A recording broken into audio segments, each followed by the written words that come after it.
to build this up. We've all paid our dues. Did you think it was all for you? One officer in California proved to the world that sometimes not all heroes wear capes. On August 12th of 2020, Officer Erica Uria and Sergeant Steve Maynard were on patrol when they suddenly noticed something rather alarming. A 66-year-old man in a wheelchair was sitting right on some train tracks, with the train in question heading right for him. The shocking video shows Officer Erica Uria swooping in to the rescue.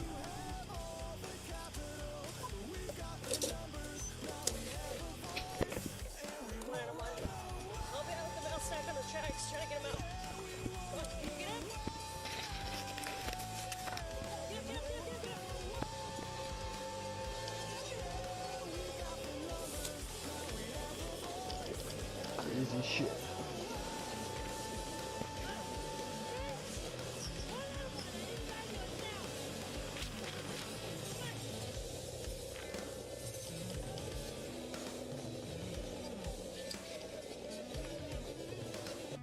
Chez Walmart, nous offrons des bas prix à tout prix sur les produits clés de marque Walmart, jusqu'à 40% plus bas que ceux des marques nationales.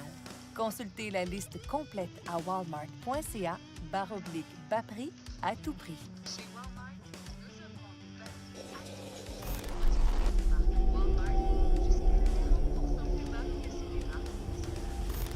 On August 31st of 2013 in northern Taiwan, citizens were driving around during a storm in Beining Road. This dashcam footage shows a white sedan carefully driving along the roads.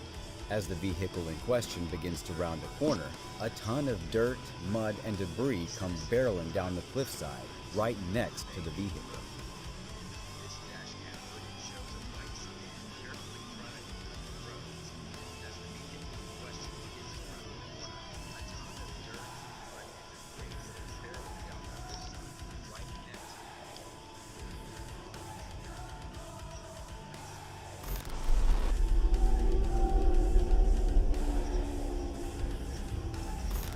This video comes from TikTok user MattHall36. The video features Matt at his work after hours, filming some security cameras while talking on the phone with police. As he's doing so, you can see some man clearly shown disturbingly dragging a large unknown bag down the road.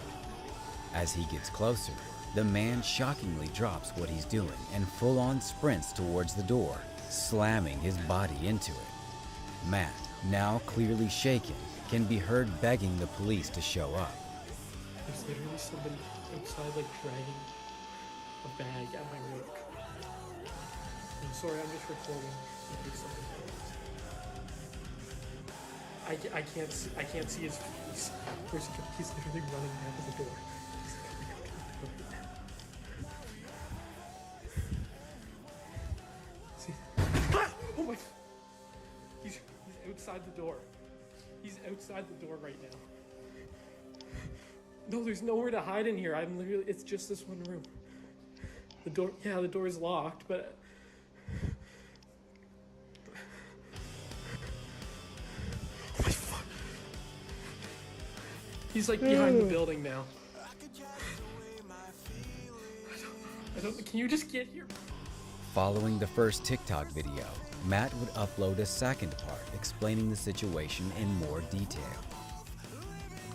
Girls I know who they found who say they're not victims of TikTok. How do you force someone to do TikTok videos? The prosecutor's gonna have to explain that, isn't it? It's a very interesting scenario I'm in, and I'm inside of Romania. And I have to show a degree of respect to the situation I'm in, but the overall charge is that there's an organized criminal group. There's a group of us. I'm the head of it. My brother is below me. And we use the lover boy method to convince women to do TikTok videos to make money so that we can steal the TikTok money. So there's no, just to be clear, you are not accused of pandering, of pimping, of No. forcing women to have sex with anybody. No, not forcing them to have sex, not restraining their movement, not stopping them from living a full life, but the fact that we are somehow convincing them to have TikTok. Very interesting. I don't think. But there's no actual. I'm asking you this because I do think it's a widespread belief that you were accused of pimping. Yeah, no, that's nothing to do with any of this case. Absolutely nothing. And it's kind of scary because the crime in itself of human trafficking is a unique one because they can ignore the statement of the victim. So the girls have come forward and said, this is insane. You've just picked us because we're near Andrew and we're his friends. But the whole idea of the crime is they can say that she's brainwashed, right? She's under duress. So you can ignore her statement. State says she's a victim regardless of the fact that she says she's not a victim. So it's very interesting because the difference between sex and rape is consent, right? Right. But they remove all of that. They're like, nope, you're a victim. No matter what you say, we're deciding you're a victim. And they've chosen them. And of course, these girls do nothing pornographic. They've never had sex with anyone, nothing to do with that. So they've picked TikTok. So it's scary. Imagine you're a full-grown man anywhere in the world today. They can find two girls who have TikTok on their phone, which is every single female on the planet, and they can accuse you of forcing them to take the TikTok money. And even if the girls say they didn't do that, this isn't true, then you're still a human trafficker. But force, what does that consist of? Forcing someone to do something? Are they accusing you of using violence or? No, they're accusing me, and this is the thing, they're accusing me of using the lover boy method, coercing them by being nice. And by the way, these charges presumably are public, so. They're public, and this is extremely serious, but if you actually analyze the overall case against me, they're saying that Andrew and his brother, by being nice men, convinced girls to have TikTok accounts and then take the money. And it's very interesting because inside of the entire case file, there's not a single financial transaction to us for money. What are the penalties? They're extremely severe, 5 to 10 years in jail. And I've already served, coming up now, 7 months in a form of jail. They can only hold So you are essentially incarcerated right now. Absolutely, I'm on house arrest, and that counts as jail. You can only be held 6 months without charge. I was initially picked up, thrown in a cell without charge, and I think the intention of the entire investigation at that point was to find the crime because they had very, very weak evidence. They contacted 2,000 people who know me or knew me. They tried very hard to convince some female somewhere to come forward and say something bad about me. The media machine, which works hands in hands with the justice machine, as you know very well, did exactly that. In fact, they offered bribes effectively. They'd call up ex-girlfriends and say, if you have anything bad to say about Andrew, we can pay you $50,000 for the story. And they tried very hard. They didn't find any evidence of anything. They then released me on house arrest, and then 2 days before the legal limit in which they had to drop everything, they charged me with whatever they had from the beginning, which is very little. And now we have to wait for the Romanian judicial system to analyze the file and, God willing, throw it away. How long did you spend in jail?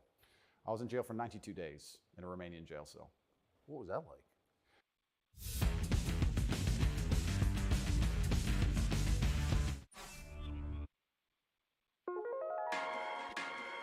Let's go.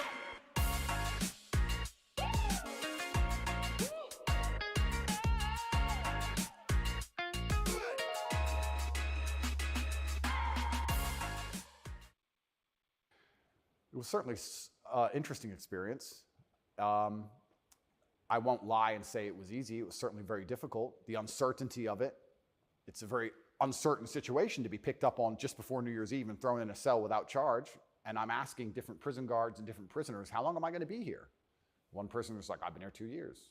I was like, have you been charged? He goes, yeah, but I haven't gone to court yet. Like, everyone's been there for years. I thought I was going to be there for years. And it certainly takes a mental toll on you. And I think jail is a different experience when you know you're innocent.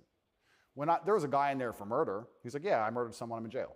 You can your soul and your mind can accept the punishment for a crime. But when you've actually done nothing wrong, I think jail is a lot harder. Did you know why you were there? Not initially. So for about the first 2 weeks, I never actually got told in English what I was accused of because I was arrested on December 29th. There's New Year's. What were the circumstances of that? Yeah, December 29th, 5 a.m., the armed guards ran in this house. They spent all day searching the entire house. They were very interested in electronics, as most federal agencies are. And then they took me that evening and said, we're going to go and put you in jail for 24 hours. And after 24 hours, you see a judge, and the judge will decide if you stay in jail. And the judge decided I should stay in jail. What did you do? I mean, who'd you call? I had a lawyer, and my lawyer came and he said, we need to analyze the case file. We need to see what they have against you.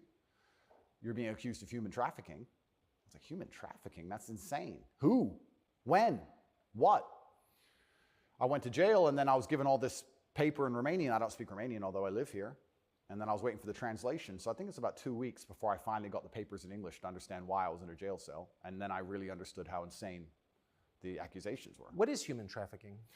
Yeah, so the overall, my understanding of it, they're saying that human trafficking is when you convince a woman to do something she doesn't want to do for financial gain.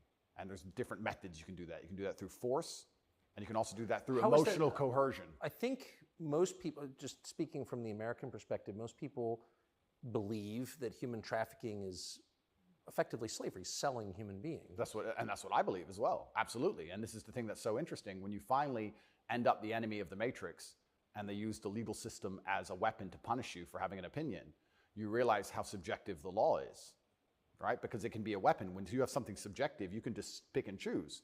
So if they sit and say, human trafficking is a woman doing something for financial gain against her will via emotional coercion. Well, he knows these two girls, they have TikTok accounts. Emotional coercion? Convincing her. That's what I'm accused of, because they have no proof of me doing anything wrong. So they said, he's convinced these girls to do TikTok for money. The girls have said, this is not true, and the state is denying their statement, saying, no, you're brainwashed, it is true. And I went to jail. So how is the state, so the state is trying to coerce the women, so how is the state not committing human trafficking by the same definition? Well, absolutely, it's very interesting. It's very interesting that you can sit someone down and tell them they're a victim when they say they're not a victim.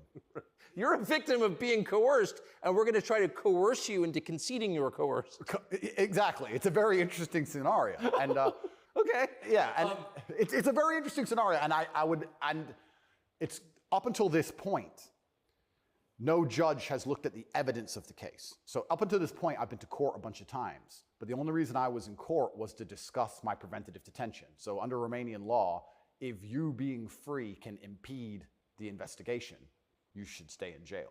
So the judge agreed that, yeah, maybe if he's free, he can damage this investigation because they're trying very hard to get something on this guy. So I've done a bunch of jail time. And now it just begins, the judge is going to look at the case. And like I said, God willing, I still have enough faith in the Romanian judicial system that she's going to look at this and go, this is not a crime. You're aware of the media coverage of this, however. So you're in jail for 90 days or more, and the rest of the world is talking about you. Do you know what they're saying? They're saying very heinous things, and I would hate to come across as a conspiracy theorist, Tucker, but I kind of have a feeling that this might be something to do with my influence and an attempt to slander my name. Perhaps I'm crazy. But the fact that they chose such a heinous crime, and they reported it so heavily, and they won't shut up and keep repeating basically a slander attack day after day after day. Also considering the fact that other people who genuinely commit heinous crimes have far more favorable press coverage. I don't want you to think I'm a conspiracy theorist. Please, Tucker, I would hate for you to come here and call me crazy. Yeah. But something very strange about it, and I think What, when Jeffrey Epstein's friends call you immoral? Yeah. The goal of it is certainly to slander my name, and I like to see it as a litmus test. I like to see it as an intelligence test. Anybody who wakes up and looks at me and goes, he's a human trafficker because of TikTok, they're fully gone. So, but from the West, just to defend the average news consumer in the West. Sure. Andrew Tate, kind of an outlaw. Yep. Lives in some palace in Romania, wherever that is. Yep. And Romania sounds like the kind of place where human trafficking is like the main industry. A lot of it happens here. That's what's so crazy about it, right? What's so crazy is if they really wanted to find a human trafficker, I think they could probably do it quite easily. But they managed to get me. That's certainly the perception. But it's one of those charges that kind of sells itself. Oh, absolutely. And it doesn't matter if you're found guilty or not, right? You're a human trafficker forever. And but I do think that public consciousness is changing. I think with things like there's been some very large court cases recently involving some very famous people in which women were caught lying, trying to slander men's names for rape and these kinds of things. And I don't think people believe it anymore. But that scares me to a degree because I think that the typical weapon, the standardized playbook is now failing, and I don't know what the new playbook's going to be. It's almost like better the devil you know. You're too famous, you're too successful, we don't like you. Call him a rapist or a human trafficker, put him all over the news, slander his name, try and wreck his life. Now that nobody believes it, what's the next move? What are they going to try next? Wouldn't it just have been easier to commit like a massive financial crime and defraud people of billions, come up with like a fake cryptocurrency, call it like, I don't know, FTX, or just give a name to it. Yeah, something random. You know, steal billions and get your parents involved and buy a bunch of real estate in the Bahamas, and then like you'd be sort of a hero, right? Oh, absolutely. And I would have certainly made a lot more money than TikTok because I don't think TikTok even pays you for views. And if it certainly does, I never got a single transaction from it. So it's a very interesting scenario. But if I was accused of a financial crime, my name would not be slandered. So No, of course. Well, of course not. You have the presumption of innocence. So just back to the jail thing. So you're in with your brother. At the beginning, I was not, but towards the end, I was, yeah. What did you do all day? It's a good question. I looked at the wall, stared at the wall, smoked cigarettes, lots of push-ups, read the Quran. You smoked cigarettes, did push-ups, and read the Quran. Basically, yes. And certainly had some introspective moments. Tried my best to get out, tried my best to via my small phone calls, understand what's happening in the outside world. Tried to make sure that the people I love and care about are taken care of because I'm the man of my family and I'm also the man of quite a large, I wouldn't say empire, but life. And there's a whole lot of people who rely on me. You know, you have staff and families, you have children and I know the families. feeling, yeah. So when you're plucked from that, it's kind of strange. You're in jail and you're concerned for yourself, but your primary concerns are also all your duties as a man. I have duties as a man. I don't want children to starve. You've got a whole tribe. I've got people to pay. So it was very, very frustrating, constantly trying to make sure everybody else was okay and feeling helpless. That's what hurt me the most. I was trying to make sure everybody I love and care about was fine, and I wasn't as powerful as I should have been, and that was very upsetting, and especially if they were going to keep me there for years. I was having serious concerns about how I can feed the people I love. Did you ever come to the edge at all? Le problème ne se réglera pas seul. Alors moi, je recommande Sensodyne. No. I certainly had some days I was less happy than others, but I made sure that my mindset was built in a way that I could always be doing something constructive. And also, I think you get what you give in life. And if I ever felt particularly sad on a day, I would try very hard to make other people happy because if I made other people smile, I'd feel better. So even the dinner ladies or the prison guards, I'd try very hard just to make people smile. I know it sounds silly. Some of the prison guards, it doesn't. Some of the prison guards were more open than others, but there was a couple prison guards who were ice cold, who didn't want to say a word to me. And I'm like, hey, bro, your hair looks amazing. And he just stare at me like he wants, shut up. But I just try my best to cheer people up, to cheer myself up. And as a man, all you can do is just find the resolve to continue doing the best you can in this current circumstance. So, what were the other prisoners like? I don't want to insult Romania in any way, and I love this country and I chose to live here. But if I had to describe it for the people, for an American audience to understand, I don't think Romania and a lot of these countries have the same kind of mental health setup or the mental health support that a lot of Western nations have. So you end up in jail. So I think there was a lot of mental health problems inside the jail. So it was very similar. It wasn't just a jail. There was also a lot of mental health problems in there, which adds a new complexity and a new dimension to the suffering because there's just random screaming and there's suicide and it's certainly not a very nice place to be. Oh, so it's horrifying. Yeah, I don't want to go back.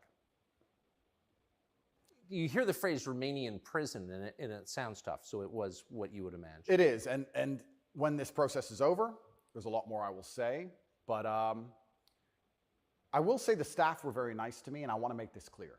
I want to make it very clear that all the staff in the jail were very professional and very nice to me.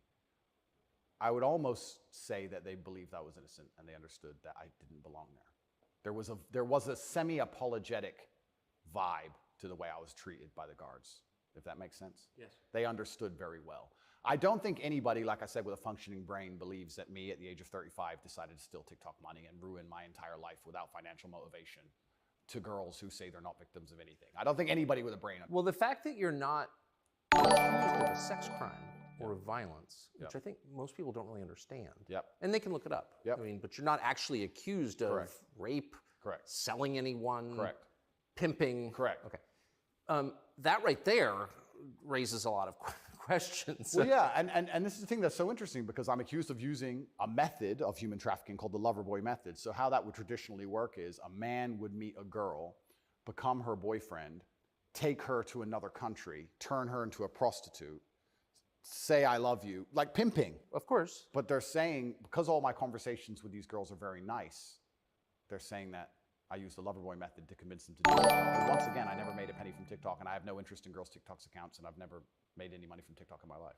So that raises the question. So that right there, I think, I mean, we can let people assess. I'm not, an expert on the Romanian legal code, but that's kind of not the impression that most people have. Okay, so and that's the media, who have made that the media have tried very hard to do that. And if I had to estimate, I think that the overall intention was just to throw me in a cell, use the media machine to drum up something real. I think that's what the goal was. So, but what's the, and I believe that, it seems, I mean, obviously. Yeah. One thing, I've never been to Romania before, and one thing I'm struck by is the American presence here. Oh, it's massive. Fully understand that. So there are 3 NATO bases here. Yep. Now. They're bustling because of the war in Ukraine. Yep. One's on the Black Sea, Yep. right below Crimea. So this is strategically important, this country, to NATO. Absolutely. And so this is a lot less far away than I realized. It's much more American influence. Oh, absolutely. I Do you think think that played a role? Yeah, well, I think, and I don't want to get this incorrect, I think it's the 2nd or 3rd biggest U.S. embassy in the world. Welcome to the US chat, embassy here guys. looks like a prison. It's huge. They've got a huge embassy here, and even during Ceausescu, during the communism days, Romania was an ally of the West, even during communism. Yes. So yes. Ceausescu came to New York. Yes, that's right. Yeah. So Romania and America have been very good friends for a very long time. I have to be careful what I say, but it's certainly very interesting what's happened to me. The American embassy were not particularly helpful. Let's put it that way. They weren't very interested in me being locked up without charge. They didn't seem very interested in getting me out. But you're an American citizen. Absolutely. And So you're an American passport holder. correct. So I think the average American believes, perhaps falsely, that if you're accused of a crime in a foreign country, particularly a less developed country like Romania, you go to the U.S. Embassy and someone takes an interest in your case just to make sure that your treatment falls within, accepted standards of justice. Yeah, they came to see me, but when I was asking them what they can actually do about all of this, they weren't particularly helpful. I don't want to peddle conspiracy theories, and I've heard a lot of information, etc. But I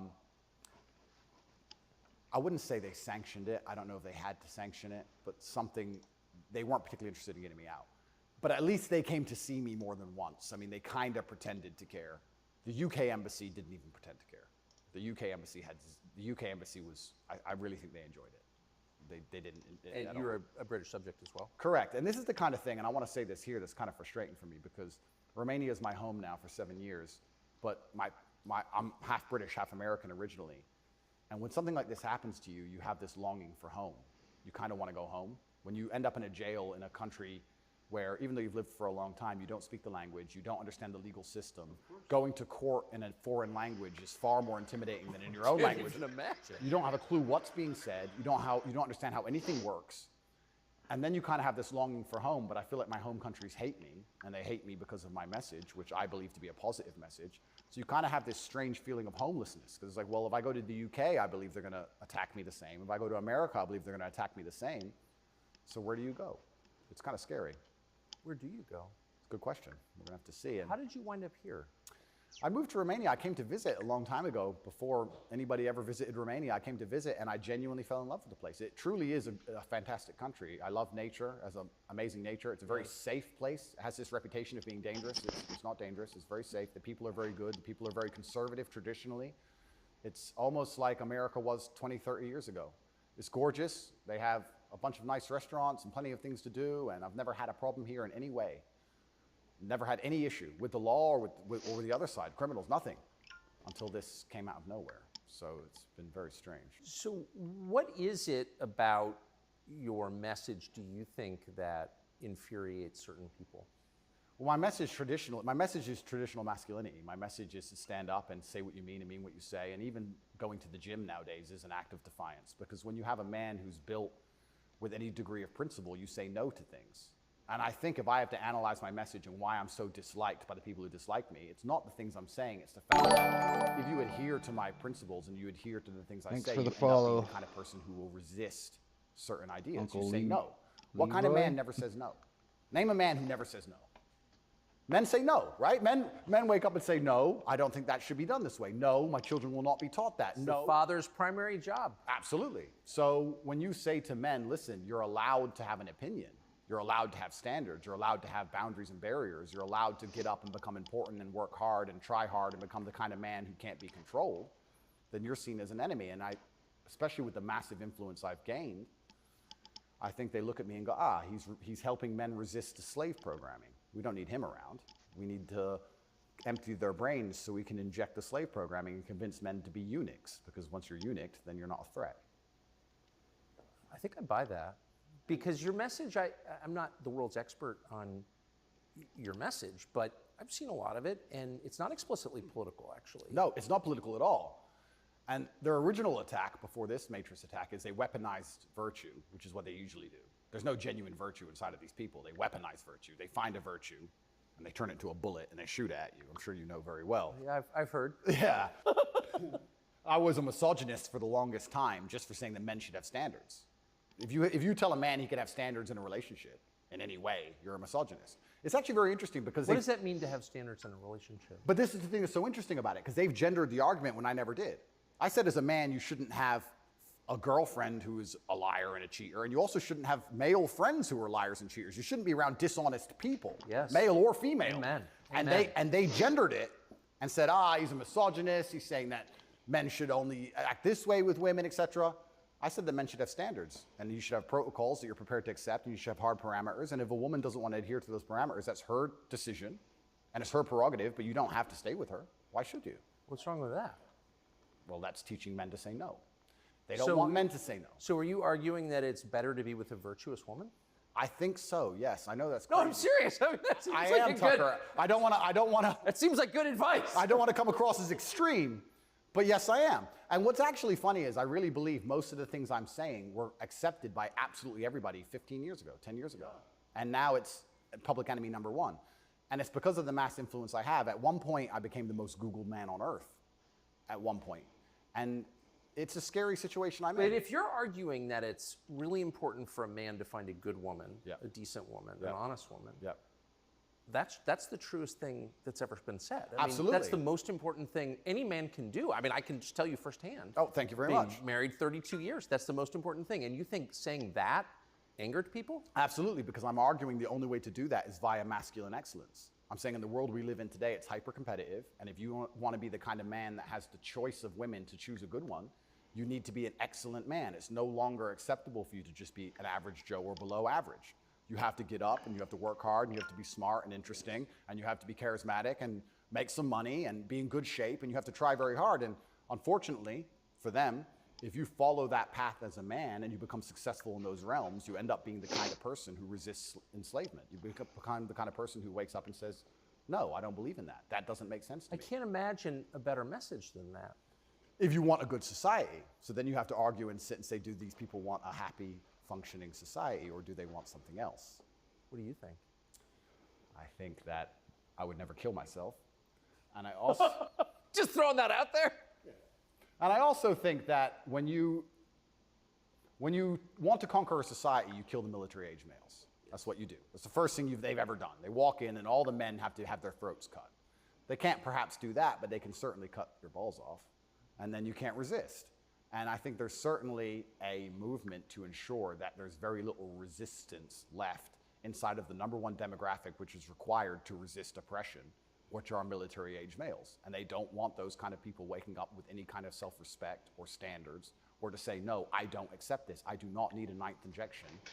They don't want that. They want you to sit and say, I don't need it, but the news said so, so oh well. So in the one interview that you and I did, you had a line that I've been thinking about ever since. I thought it was so interesting. I never thought of it before. You said that a lot of people went along with the vax, Yep.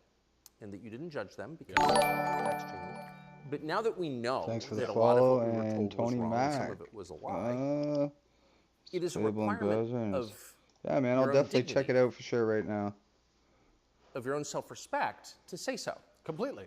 And people should apologize. I really do believe. And I have nothing against the people who fell for the propaganda, fell for the programming, and took Yes, the vaccine. yes, I agree. Fine. But you should wake up and say, I was fooled. I've learned my lesson. I will not be fooled again. But if you were fooled by the MSM and took the injection and you continue to be fooled and you've not self-reflected and you've not realized that they lied to you the entire way and you now believe the new bunch of lies that are all over the television, then there's something wrong with you. Or you don't care. Yeah, no problem, man. I'm don't care always that you're down lying to to help because- anyone out. Sure. I think a lot of this is actually genuinely cowardice.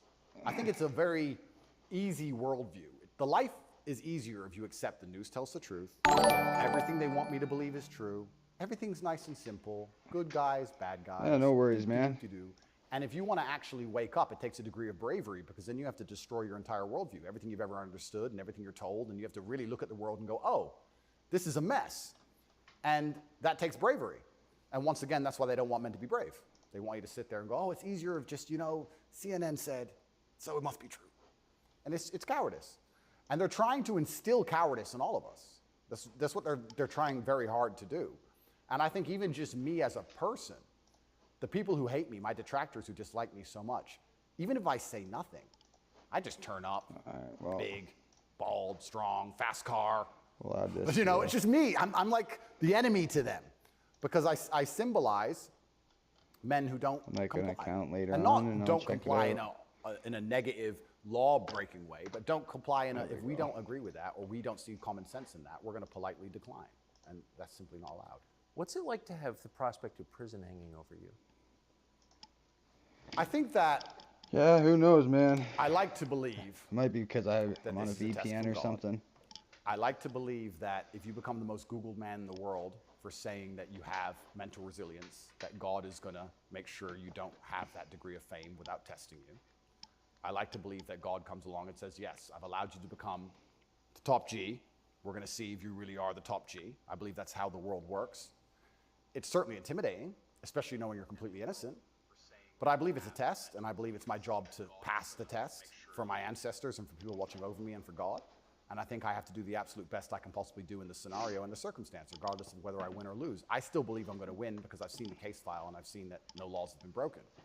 But even in the very unfortunate circumstance that this matrix attack goes deep enough to throw me into a jail cell, I think I should handle it like a man. I think I should stay and finish the process, and I should walk with my head held high and suffer as much as I need to suffer to stick by my convictions and know that I'm an innocent person. And I refuse to break. I refuse to cry. I refuse to be depressed about it. I'm going to wake up and I'm going to smile regardless. And regardless of what happens to me, I want everyone to know that, one, I would never kill myself, and two, I think that as a man, there's always going to be a degree of pain and suffering in your journey. I don't think you're ever going to become a successful man. Ain't that the or be truth, good man? at being a man without Who pain needs and suffering. socks when you're rich, And right? There's many times in my life where something terrible happened to me, and at the time, if I could change it, I would have. But retrospectively, you kind of look back and go, Craziness. you know what, that was right. formulative for me. That's right. That is what God decided I needed to become who I became. So all of the pain and all the suffering I've ever gone through in my life ended up, in the end, building me into the person I am, and I'm proud of who I am. So if God decides I need to go back to a Romanian dungeon for however many days, then all I can do is accept it and accept his plan and accept that it's going to make me a better person and So deal with you it. see the hand of God in your life? Absolutely. I think that he is the best of planners. And like I said, if you retrospectively analyze all the times in life you wish you could have changed things, Yes. he knew better. And I'm going to have to accept that. When did you conclude that? I guess I always kind of knew. I was atheistic for a while when I was younger. But as you get older, you start to look at the world and understand that the thing for me was actually, I guess, a scientific principle. It was Newton's law of equal and opposite force. If there is evil in the world, and I'd like to think we both agree there certainly is, Yes. there has to be an equal and opposite force, which is good. And I would like to think of that as God. Even the idea of God as a notion, even just as a concept, if that idea of God resists evil, then God is real. If you have two islands, you have two people, let's say a ship crashes, and you have two people who swim to two different islands, and one island they're atheists, savages, and they rip you apart, and the other island you get there and they believe in God and they believe they're not allowed to kill you. Even just their idea of God saved your life. So I think even just the concept of God in and of itself, if enough people believe it and it makes them do good, then God must be true, and that's the equal and opposite force to the evil of the world. And this is how I view it. So I don't see how anybody with a conscience cannot believe in God anymore. Ain't nobody loves me better. That's such a profoundly different worldview from the one that we're presented with, I think. That, do you think that's maybe the division in the West between people who see those forces at work and those who don't? Oh, yeah, I I think just the noticed West that. is actually split between people who think and people who don't think at all. I think the people, there's no such thing as these two opposing worldviews. I think people believe there's worldview A and worldview B. I disagree with that. I think there's worldview A the good guys, which are primarily people who do believe in God, do have parameters, do believe in standards, do believe in self-respect, do know how to say no. And there's worldview B, which changes day by day, based on what they're told, which means they have no real worldview at all. They just repeat. And they have no standards and they have no parameters. There's nothing you can tell them that will make them wake up and go, that's wrong, because they have no inherent morality. So you can literally, you could say bestiality is accepted and encouraged now. It's good for you because for climate change. And they'll sit there and go, oh, for climate change, oh, well, off we go. And they'll just do it. So I think you have a camp of people who think, and you have a camp of people who repeat. And I don't think there's actually the opposing side to the good, I don't think function as a thinking populace at all. I think they simply repeat. It feels like there's, I mean, the conflict between Thanks, the man. two Appreciate groups it. is getting more intense. Thank you for It's certainly getting the more intense, and suggestion for the game too. I will definitely check that out. It was interesting for me because, and I want to be an optimist, but I lost so much faith in humanity during COVID. I really, if you would have told me how COVID would have gone down before COVID, I'd say no way. We're not that bad. You know, like I thought the people aren't that dumb. But when I experienced COVID, it's actually scary. You see how the Nazis managed to do what they did. You see how they managed to put people in concentration camps. You see it. And I had a very unique view of COVID because in the first days of COVID, when people were falling over in China and the Italian hospitals were overrun, at the height of the panic, when most people believed, because it was the very beginning, early stages, my brother and I had a very logical conversation and said, we're two military-aged men in very good physical condition. If we die of this, the world's over. If it can kill us, it's zombie apocalypse. So why are we gonna live in fear? So we found the only two countries that were open, which were Sweden and Belarus. We had just been to Belarus. This is before the Ukraine war. We'd just been there. We decided to try Sweden. So for the first 3 months of COVID, during the height of lockdowns, when Florida was Hey man, what's closed, going and it was on? absolute, I remember. Yeah, when it was the Welcome to craziest the, lockdowns chat. globally. Me and Tristan are in Sweden in absolute freedom. They had no restrictions, no masks, no vaccine passports, no social distancing, nightclubs are full, restaurants are open, perfectly complete normal society. Nobody talks about this anymore. Nobody talks about, wait, Sweden never did a thing. Everything functioned perfectly fine the entire time. And they don't have it, where's their mass, where's their illness of severe, their winter of severe illness and death? Yes. They never had one. It's a cold country, never had one. So we were living in Sweden, living completely normal lives, seeing everyone, seeing the internet and seeing this insanity, and we're like, well, surely if we just put up a few videos of us partying in Sweden in nightclubs, this will wake people up. People didn't want to ignore their own eyes. I'll definitely That's the follow you, scariest thing bud. about everything is that they Follow can you get to a back for level sure. where, with the media machine, where people will genuinely ignore their own eyes. I don't understand how you can get people so brainwashed that they will see that the sky is blue, and then they'll watch that the sky is green, and then they'll look at it again and go, Followed. sky's green. It's crazy to me, but COVID proves they can do that.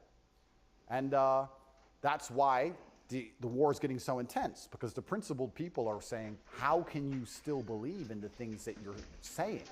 Here is all the logical, empirical evidence that that is a lie. What's wrong, buddy? But these people are ideologically brainwashed, and they don't want to take enough, they don't have the bravery it takes to wake up and accept that they're being lied to. So they'd rather just, to the end of time, repeat what they're told.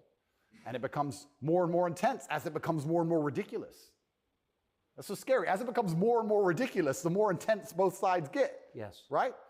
So what the future holds, I'm not entirely sure. But I like to believe, even my current charges, I found solace when I was in jail, that the thinking people are looking at this going, something about this doesn't seem right. Well, I mean, it is a little bracing. I mean, when I discovered, I mean, I was sympathetic to you already. But, you know, a man's accused of human trafficking. It's worth finding out what he's accused of. Sure. And when I discovered that there was no like actual human trafficking charge, Yeah. you know, that's not actually human trafficking. I don't care what you call it. Yep. You weren't buying it, even accused of buying and selling anyone. Then the next conclusion you inevitably reach is they don't like the guy. They don't like his views. It's fine. They're going to send him to jail for that. Yep. That does seem like an escalation.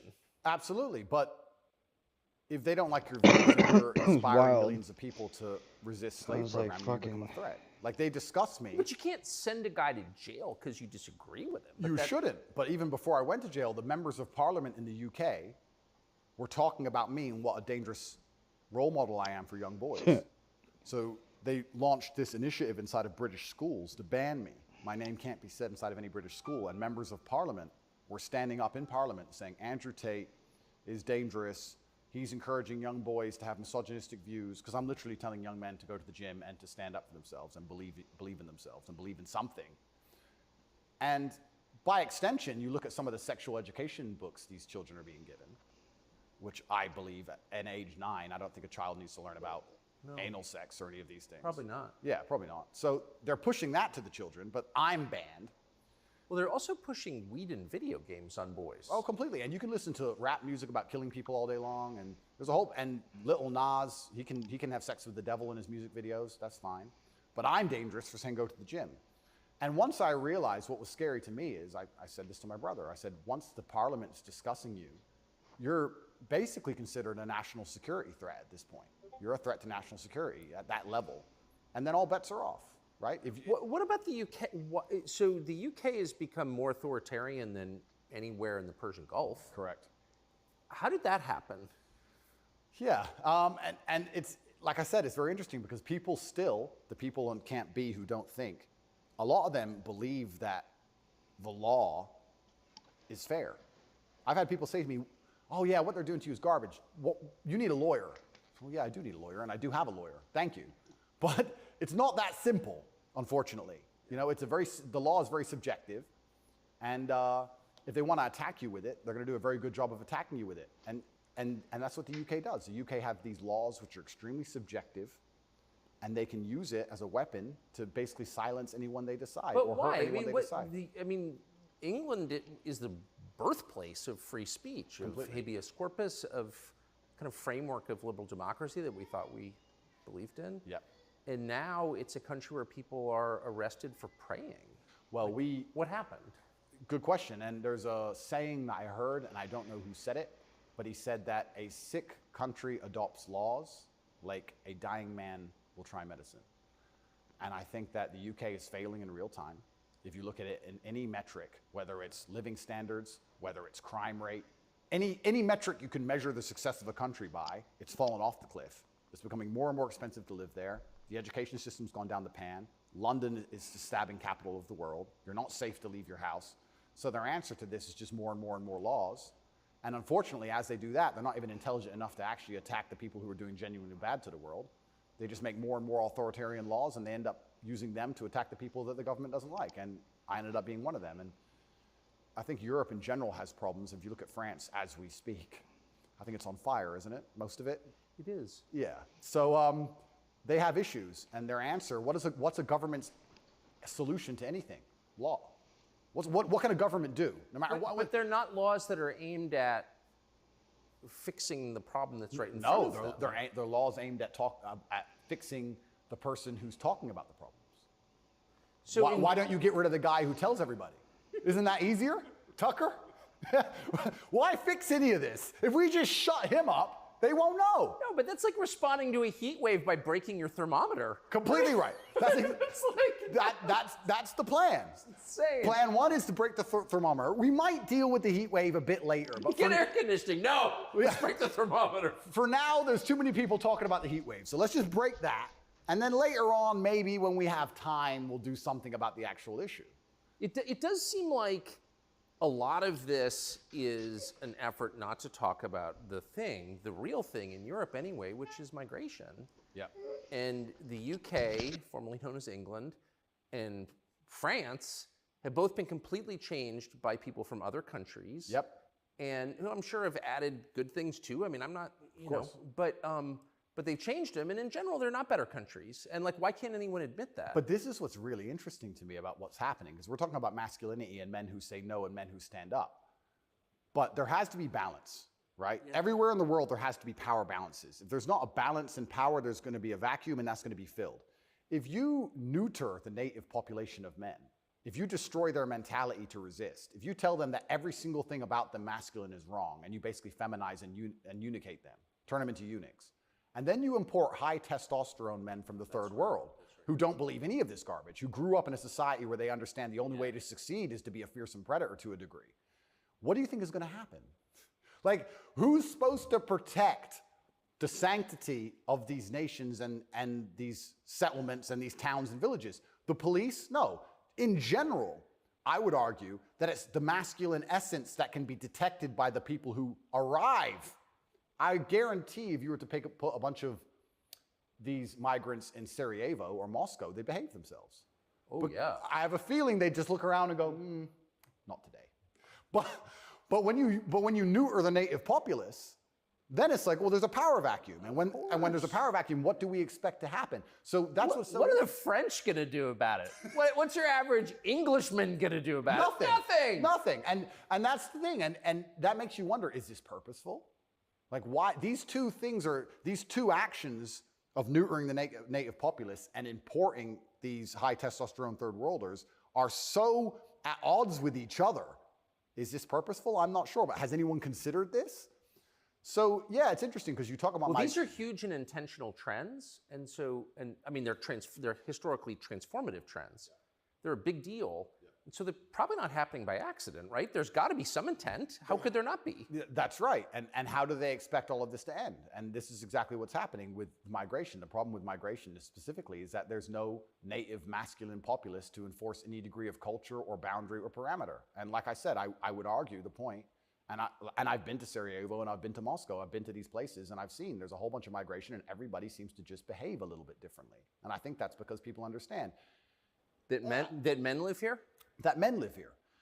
Yeah. If you turn up in someone's house and their house is pristine, you're probably going to take your cup and you're going to go put it in the kitchen.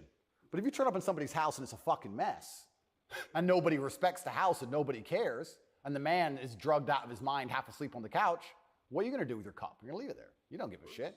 If you turn up to the Western world and look at it, then you're going to hit on his wife. Absolutely. So what do we expect to happen in these scenarios, right? And it is purposeful and it is scary that even me just telling men to go to the gym is seen as an act of defiance to the point where I have to be punished. I must go to jail. I must be silenced. Thermometer must be broken. If at the end of all of this, no matter what happens, do you plan to stay in Romania? I love Romania. I love this country. And if I am found not guilty, I will stay in Romania, yeah. I will still stay here. I don't believe in running away. I also believe, and perhaps this is... Yeah, I didn't even want to ask you that because you've got a legal case pending, but I mean, presumably you're rich enough to run away when you haven't. Correct. I'm not going anywhere. I think if I was anywhere in the Western world, this would have happened to me. I don't think this is Romania's fault. Let's put it that way. I don't think this is Romania's fault. I think if I resided in Switzerland or France or Italy, the same thing would have happened. From knowing what I know. I think it was going to happen to me regardless, and I think I do have a large amount of sympathy, especially amongst the Romanian population. I get thousands of messages a day from Romanians apologizing to me. I think the people here actually like me. My waiter at lunch yesterday is one of them. He wanted you to know, yeah. Oh, amazing. This is what I mean. Everyone understands what's happening. My problem is not with Romania. I don't hold any personal grudges against Romania. I think that this Matrix attack was going to come to me. Basically. What is the Matrix?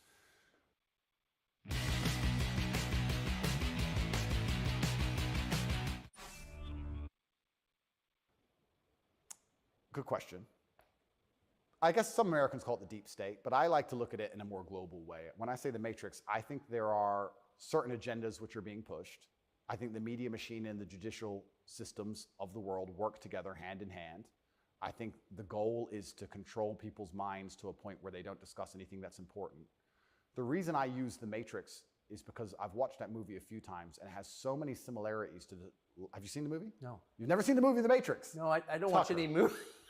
Tucker. I don't want to talk about it on camera. No, I'm very dyslexic and it's hard for me to watch video. Got it. Honestly. Understood.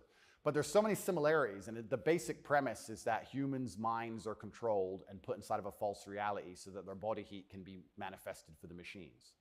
And I don't think it's much different to reality. Our minds are controlled, we're put in a false version of reality, we're told things that aren't true, we're arguing over things that don't matter, we're observing a false version of events, and the goal of it is just to distract us long enough for our bodies to be used for the machines, the soulless. And I think it's pretty similar, striking similarities. And even then, there's a bunch of other similarities which are difficult for me to explain. You haven't watched the movie, but there are agents inside of the Matrix, and the idea of the agent, the purpose of the agent is to make sure that nobody understands how the Matrix really works and to wake anybody's mind up. They want to keep you asleep. And any person can become an agent at any time. If they're not unplugged, if their mind is not free, they can become an agent, and their job is to keep you asleep. And you see agents all the time. COVID awoken me to agents. when I would sit and talk to somebody and they seemed perfectly rational and normal until I mentioned COVID, and then they'd fully change. No, it's dangerous. No, what do you mean? What do you mean? Are you crazy? My grandma got sick. And they became an agent instantly and started repeating the news to me. And I was like, your grandma got sick. How old is she? 97? Interesting. Oh, I better lock myself in my house then. Dumbass. So agents exist and the Matrix exists, and I think most people's version of the world is a false one. The idea and the world that most people have in their mind and how society functions and how all these things function, I genuinely believe is completely false. I think they've all been lied to. I don't think anybody understands how any of the world works. And I try and use some very simple, very simple analogies to wake people up. I said to one of my friends once, I said, if me and you could play video games for $10,000 and you could cheat, would you cheat? He goes, well, no. I was like, if I was whooping your ass and it was 10 grand a game and you could cheat, would you cheat? He goes, yeah. I was like, all right, so you accept that people cheat to win in a video game for a menial amount of money. You think they're not going to cheat for something that matters? I think they're not going to cheat for something important? You understand what I'm saying? Oh, yeah. Yeah. So, how about to get the most important job in the world, President of the United States? I would never kill myself. I mean, people kill each other over insurance fraud. You don't think, right? Yeah. Yeah. So when you actually understand how the world really works, what was really interesting? I remember there was this big military coup in, was it Myanmar or Burma? One of these, there was a big military coup like a year ago or something. And nobody really cared. They mentioned it on the news a little bit. And I looked at it and I looked into it. And they were talking about how the two political parties were almost 50-50. And then in the 90s, something changed. And now one political party just smokes the other one. And the military took over to restore democracy and all this stuff. It was very interesting, the voting machines they used. Really interesting, something to look into. A lot of countries like that. Philippines, also true. Why do you think support for the war in Ukraine, support for Ukraine's side in the war against Russia, support for a war against Russia in the West, is kind of the bottom line issue for the people who run the US government and for the American media? Why? I mean, I guess you could argue about it, but there isn't an argument about it in the United States. There's a position, and anyone who doesn't hold it is attacked and punished. Why? Why is that so important? Well, the first thing I think we should all do is I think we should all give Putin credit for curing COVID, right? Because when his invasion happened, COVID went away. So I hadn't thought about that. Think about it. It's almost to the day. So we have to give him some credit at least for doing that. He may be the bad guy of the world, but at least he cured COVID for everybody, nearly instantly. Fair. Thank you, President Putin. Yeah, I, up until this point, never really commented too heavily on politics. Yes. But I understand very well, I like to believe, what's happening with Ukraine and Russia. And what I will say to the people who are watching this at home is that if you are naive enough to believe that there are good guys and bad guys in wars, and it's as simple as good and bad, and that the bad guys are crazy, and the good guys want freedom, then you need to do a little bit more investigation into what's really happening. And when you look at the vested interest of any country or any person... Can I just ask you to pause and just comment? That's the truest thing, what you just said. That is and anyone who doesn't understand that should shut the fuck up. And I mean it. Having seen war, anyone who's telling you that it's Churchill versus Hitler is an idiot. Well, I'll give you an example. When my father was still alive, excuse me. Yeah, no, it's true. When my father was still alive, my father died 6 or 7 years ago. I was a lot younger. The war in Afghanistan was going on. He died 6 or 7 years ago. How old was he? 56. Oh gosh. Yeah, he died. But the war in Afghanistan was going on. And I remember asking my dad, saying, why do the Taliban even fight and resist the American war machine? They don't stand a chance. Like, why are these terrorists even fighting against the American war machine? And my dad said, they're fighting for their way of life. They want their wife, and they want their children, and they want their society and their language, and they don't want pride flags, and they don't want American bullshit, and they don't want to be told what to do. And they're fighting to be a culture and be a people which is independent in and of itself. Like, they're not the bad guys you think they are. They're people who are like, why are you here? What do you want? We don't agree with that. That's against our holy book. Fuck off. Right? So even there's no such thing as good and bad in any war. And people. Who was your father? My father was a chess master. He worked for the CIA when he was a linguist for the CIA, and then he was American.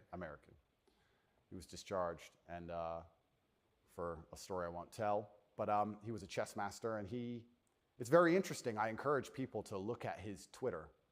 He still has Twitter, @TateTerrific. And everything he was talking about 11 years ago is so important now. 11 years ago, no one cared about. We had Welcome to the stream, Marshall. People cared a bit. But he was literally, he predicted the future. You want to see how chess players can see the future? Read his Twitter. Everything from LGBTQ, why they need your kids because they can't have their own, to the war that's coming and how Europe's going to have an energy crisis, to the letter. It's all on his Twitter. It's amazing to read. It's like you can tell the future. 10 years ago, no one talked about any of this stuff. Did he live in the U.S.? Yes. Yeah, he lived in America. Fascinating. Yeah, it's crazy.